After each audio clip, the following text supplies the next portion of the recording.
Bonjour à tous et bienvenue sur FNRS.tv. Nous recevons Éric Muraille. Éric Muraille, bonjour. Bonjour. Vous êtes biologiste, immunologiste à l'ULB, vous êtes maître de recherche FNRS et vous travaillez sur les questions liées aux vaccins et notamment vaccins contre la brucellose. On va peut-être commencer par ce cas particulier, vaccin contre la brucellose. Comment travaillez-vous là-dessus? Quelle est la problématique? Et en quelques mots, quels sont vos objectifs en la matière? Donc là, peut-être d'abord introduire la brucellose en tant que telle. Donc c'est une anthropozoonose. Donc c'est une maladie infectieuse qui est naturellement transmise de l'animal à l'homme. Ce n'est pas du tout un cas particulier. Il y a à peu près 50% des infections qui touchent l'homme qui viennent des animaux. Donc c'est une pathologie qui a été pratiquement éradiquée dans le nord de l'Europe. Elle touchait encore la France et la Belgique jusqu'aux années 75-80. Mais suite à une politique de vaccination, de dépistage, d'abattage des troupeaux, on a pratiquement pu la contrôler dans nos contrées en tout cas.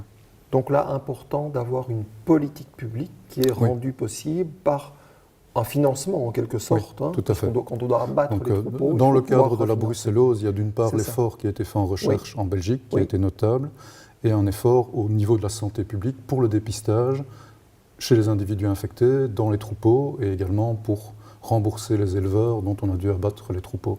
Ce qui explique que la brucellose subsiste, il y a 500 000 cas par an, dit-on, à travers le monde, dans les pays qui n'ont pas la possibilité de mettre en œuvre ces politiques publiques. Il y a un très très grand nombre de cas chez les animaux d'élevage, dans pratiquement toute l'Amérique du Sud, l'Afrique et dans toutes les zones finalement où le contrôle sanitaire est encore relativement faible. Et il y a de grandes chances qu'à l'heure actuelle, sans un développement économique plus important, ces zones n'arriveront pas à se débarrasser de la brucellose. Si on dispose déjà d'un vaccin, pourquoi vouloir en développer un autre ou d'autres? Il faut préciser d'abord que dans le cadre de la brucellose, l'important est de protéger l'animal et de bloquer l'infection chez l'animal. Il est bien démontré que l'humain ne peut pas être infecté si l'animal ne l'est pas. C'est un maillon indispensable. Alors, dans le cadre de la brucellose, le seul type de vaccin qui fonctionne, c'est ce qu'on appelle les vaccins vivants atténués. Donc, ce sont les plus anciens types de vaccins qui ont été développés, les vaccins emblématiques de Pasteur, les vaccins contre la tuberculose par exemple, ou contre la poliomyélite, ce sont tous des vaccins vivants atténués. Ces vaccins marchent très bien pour protéger l'animal, mais ils sont trop virulents dans la majorité des cas. Ils restent virulents pleinement pour l'humain et chez l'animal, ils peuvent induire des avortements, ce qui peut à terme contaminer également l'humain. Donc, dans le cadre de la brucellose, ce qui serait très intéressant, c'est de développer un type de vaccin qui soit beaucoup moins virulent. Alors, il y a deux options. Il existe, par exemple, pour toute une série d'agents pathogènes, des vaccins dits sous-unitaires. Ce sont des vaccins de deuxième génération qui ont été développés à partir des années 80. Ils ont été utilisés, par exemple, pour la vaccination contre l'hépatite B, contre le tétanos, mais malheureusement, ce type de vaccin ne fonctionne pas dans le cadre de la brucellose. Donc, l'autre option, c'est d'améliorer les vaccins vivants atténués, ce qui est l'objet en fait de mon étude, les améliorer en contrôlant mieux la virulence pour éviter toute une série d'effets secondaires au niveau de l'animal. Dans ce que vous évoquez, on a l'impression que vous êtes davantage sur une recherche appliquée qu'une recherche fondamentale. Actuellement, ma recherche se dirige progressivement vers quelque chose de plus appliqué, mais je reste dans une démarche fondamentale, dans le sens où pour moi la brucellose est avant tout un modèle.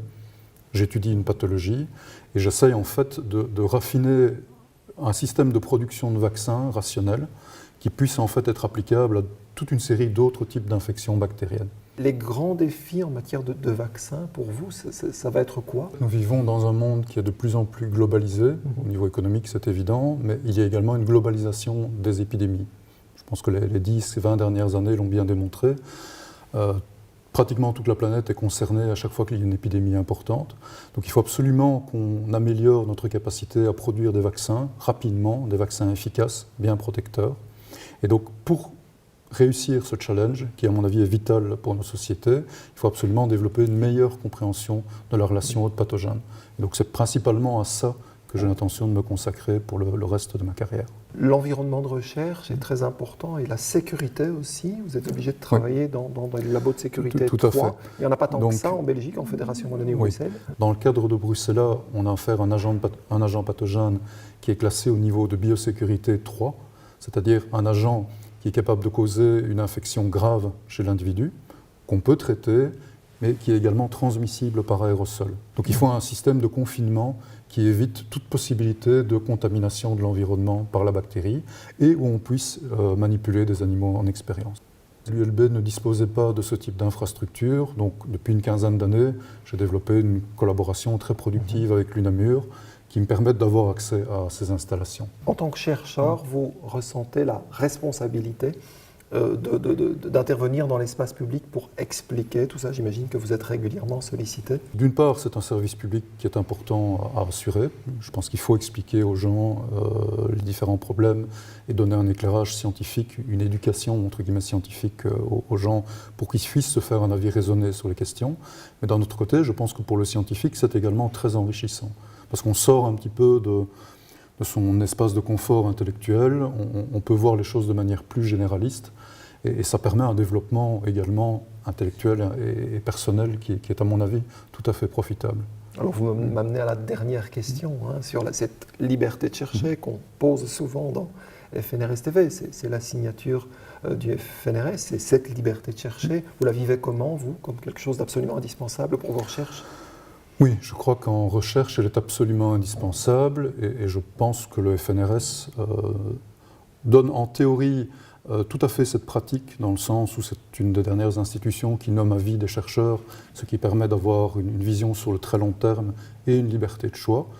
Maintenant, en pratique, ça le FNRS n'est pas responsable, du fait des budgets assez insuffisants en termes de recherche, on est obligé de faire une série de compromis qui entravent en partie la recherche. Merci beaucoup Éric Murail, merci à vous de nous suivre sur FNRS TV et je vous rappelle évidemment nos réseaux sociaux, LinkedIn, Twitter et Facebook et notre site fnrs.be. Merci.